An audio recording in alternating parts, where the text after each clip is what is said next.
big story tonight, Governor Ron DeSantis suspending his presidential campaign. He has my endorsement because we can't go back to the old Republican guard of yesteryear, a repackaged form of warmed-over corporatism that Nikki Haley represents.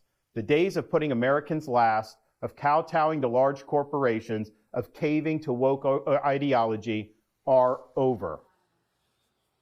Well, DeSantis is back in Florida tonight after canceling an event earlier today in Manchester. Fox Business correspondent Madison Allworth joins us live with more on the DeSantis dropout. Madison. Kaylee, the restaurant next to me was supposed to host Governor Ron DeSantis tonight and mark his return to New Hampshire. Instead, now it marks his exit from the 2024 race for president. DeSantis took to social media to announce that he was dropping out and to throw his support behind President Trump. If there was anything I could do to produce a favorable outcome, more campaign stops, more interviews, I would do it. But I can't ask our supporters to volunteer their time and donate their resources if we don't have a clear path to victory. Despite finishing second in Iowa, DeSantis didn't gain traction here in New Hampshire. The most recent polls showed the Florida governor with only 6%. President Trump, who had regularly mocked DeSantis on the campaign trail, showed appreciation for the governor's endorsement, telling Fox News Digital, quote, "Very honored to have his endorsement. I look forward to working together with him to beat Joe Biden, who is the worst and most corrupt president in the history of our country." Now, there were some DeSantis supporters who still showed up to the restaurant this evening, and they spoke to us. All of them were disappointed, but they also understood why he made the decision to drop out.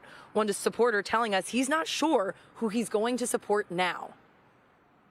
Absolutely will not support Nikki Haley. Her behavior in this race has been well beneath the Republican nominee, and Donald Trump's behavior has never been something that as a father of two young children I could support in the White House. So we're going to have to figure things out going forward, and I don't know who we're going to support, but it's going to be very difficult to stomach supporting either one of those candidates because they don't represent the values and the future of the Republican Party. And the decision to drop out did not come out of left field. Rumors started circulating Saturday night that the campaign may be ending when DeSantis canceled all 3 of his planned appearances on network Sunday morning shows. The campaign quickly tried to squash any talk about the governor pulling out of the race by saying it would return to New Hampshire to stump through the primary Tuesday. But those rumors, they turned out to be true. Ron DeSantis, who was once considered the front runner for the 2024 race for president, has now dropped out before the very first primary. Kaylee? Madison, thank you. Now we go to Martha McCallum, who just spoke with President Trump before his rally. Martha McCallum, you got the first interview after this. What did President Trump have to say? Hi, Kaylee. We did. You can hear the crowd is getting very excited behind me. They're chanting, "We want Trump." We just were downstairs speaking to President Trump moments ago to get his reaction, his first on-camera reaction to Governor DeSantis pulling out of this race. I believe you guys have a piece of that sound. You want to go to it? Well, look, he worked very hard. It's a tough go, and he worked hard. His wife is a terrific woman. They both worked very hard, and he endorsed me. In dropping out, he endorsed me, so I appreciate that very much, and I think we'll do very well. I think we were headed to a very big victory on Tuesday, just like in Iowa, and I think maybe now it even gets to be bigger, because most of those people are going to go with me, I suspect. So, Kaylee, you can hear in his tone, I asked him a couple of times if he had spoken with the Florida governor. There was a lot of acrimony between these two candidates for a very long time. We know that President Trump felt that it was very disloyal. He used that word a lot about Ron DeSantis. There was a moment in all of this when Governor DeSantis was leading in the polls. In the beginning of 2023, he was #1 in New Hampshire. Now he was in single digits. He said there was clearly not a path for him.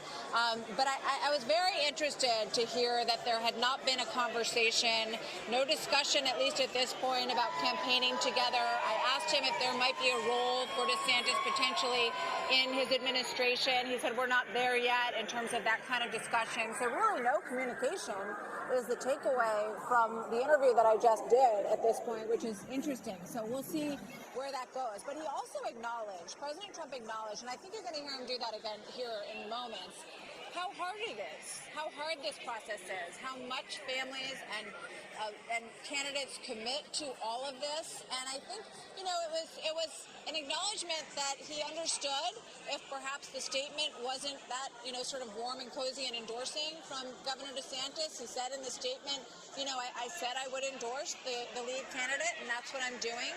So we'll see what happens. It'll be interesting to see what happens between these two very strong characters, very strong candidates, Governor DeSantis of Florida and President Trump, who wants to be president again. Difficult relationship, to be sure, and today marks a new chapter in it. We'll see where it goes from here, you guys. Martha, quick question for you. We heard the former president intimate that he will get the Ron DeSantis support. He got the Ramaswamy endorsement last Tuesday. Now he's above 50% in the New Hampshire polls. It appears that small single-digit block did indeed go to him. Is it your sense on the ground? Have you seen DeSantis supporters? Do you believe that DeSantis vote, 5-6% here in New Hampshire, goes to the former president? I spoke with some voters this morning. We went to a bookstore in New Hampshire and spoke with a panel of voters, and they were split. One very strong DeSantis supporter said she would never support the former president. The other one said she would if DeSantis dropped out. I think there's a lot of surprise here in New Hampshire that it happened when it did. I think people felt like he would go through this race, and potentially he talked even yesterday, I believe, about building some momentum. There's 5 weeks between this race and the South Carolina race. So, I think it was a little bit surprising, but when you look at the writing on the wall in these polls, and no doubt what donors were talking about with Governor DeSantis and their own internal numbers, he felt it was time to lead. And we'll see if it becomes a unifying moment for these two men who, have quite a bit of history. But I think that you will see some DeSantis vote clearly go to Trump. They very much were in the same lane in many ways along the way here. But there is some DeSantis vote that doesn't want to see the former president elected again. So we'll see how it shakes out.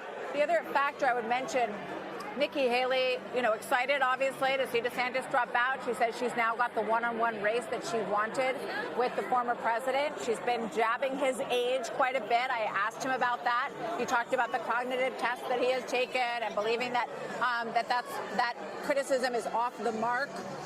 So that is getting spicy, that back and forth in these final days between Haley and President Trump as well. So we'll see what happens there now that it is a one-on-one race.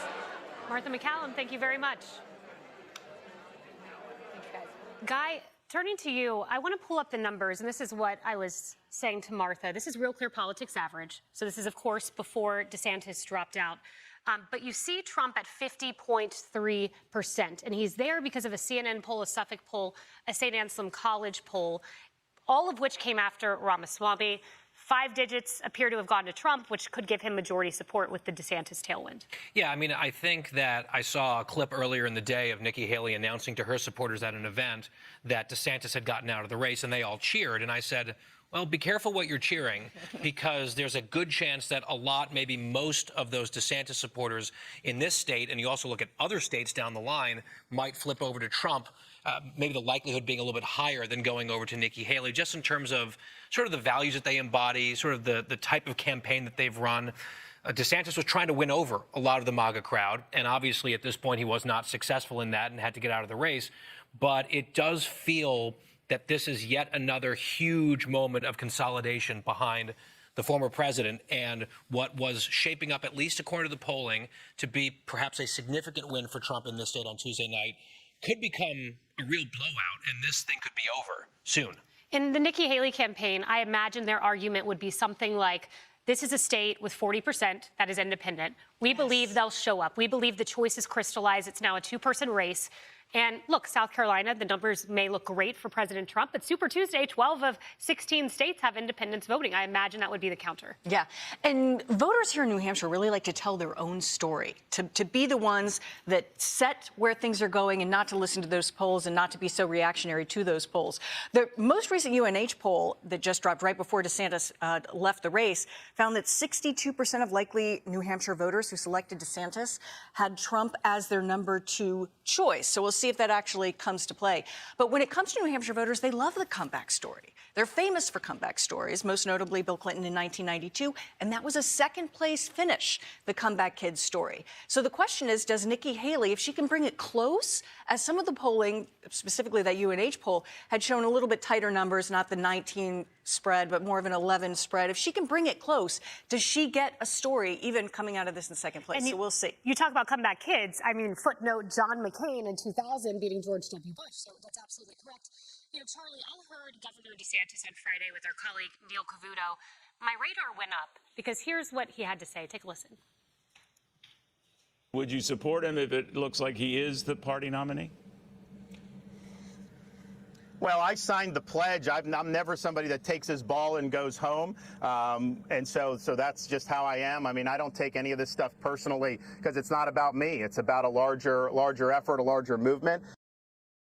Less than 48 hours later, we have a Trump endorsement. Yeah, no, and I guess the writing was somewhat on the walls after Iowa. That was a tremendous victory for Trump in Iowa and a massive disappointment for Ron DeSantis, obviously.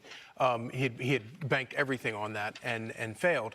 But I think, you know, in terms of his speech, his comments today, his announcement today, I think that you know, more than his somewhat you know, his endorsement of Donald Trump, the fact that his realization that this is Trump's to lose at this point is, I think, a very clarifying statement. And then the other thing, obviously, is he took a wire brush to Nikki Haley in that statement.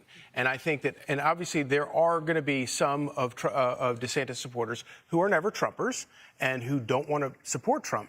But by and large, in terms of like issues, and I know that the DeSantis campaign tried to insert some issues to put some daylight between the two of them. But in terms of issues, there's very little, almost no real daylight. Certainly no daylight on issues that are still pressing to people between DeSantis and Trump. And for that reason, I think all of it, you know, a majority of those supporters do wind up going to Trump. And looking at South Carolina, Guy Benson, let's pull up these numbers. So you have Trump already at majority support, 52%. Haley, 22%, of course, her home state. DeSantis has double-digit support there. You could see a universe where Trump aggregates something like 60% in Haley's home state. And the question is, can she get a result here in New Hampshire that puts some wind in her sails where she can then go home, work for about a month, and try to write her own comeback story on her home turf? That's what her campaign is obviously rooting for. I think we're already looking ahead to what comes next. I just want to linger for a moment on this huge outcome today, which is Ron DeSantis getting out of the race before New Hampshire even voted. Obviously, it's a huge disappointment relative to expectations.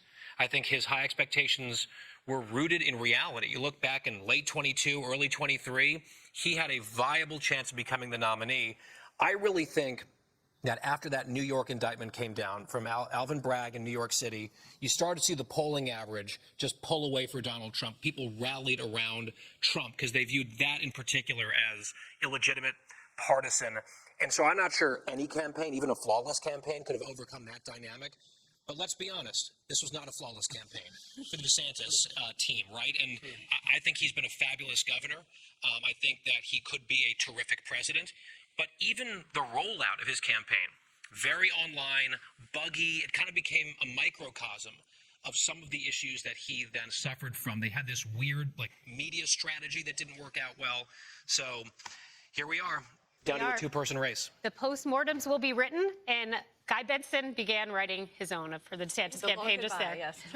Great analysis.